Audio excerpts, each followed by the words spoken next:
The biggest challenge, I think, for all of us who work in marketing is discovery, because it's a world of it's content chaos. There is so much content coming from every kind of supplier.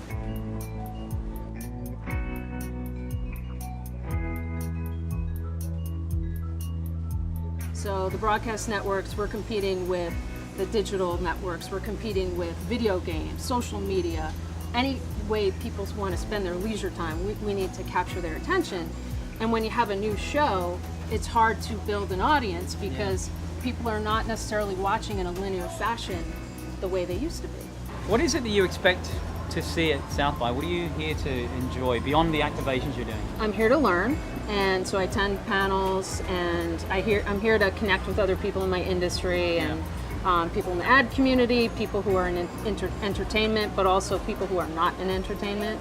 I'm here to broaden my horizons because we tend to live in a little bubble, and I want to stay fresh and see what else is out there. I know it's only been going for 2 days, but is there anything in particular that's peaked? I was just at a really great panel, Kevin Bacon, 6 Degrees of Kevin Bacon, and that was about how the phenomenon of, that 6 Degrees of Kevin Bacon has been going on for 20 years, and that was before social media existed.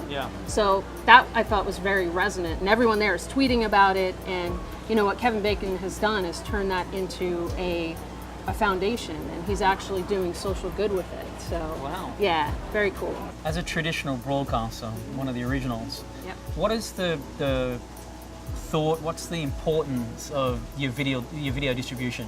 Because CBS Interactive, for example, I mean, how important to that is that to the network? What do you see that as being the future where you're headed? Most people still view live over-the-air television. You would never know it if you read the trade press, but it's 70% of all television viewing happens live on a TV set. But the other stuff is growing rapidly, and it makes our fans be able to have access to our shows when they're not on the air.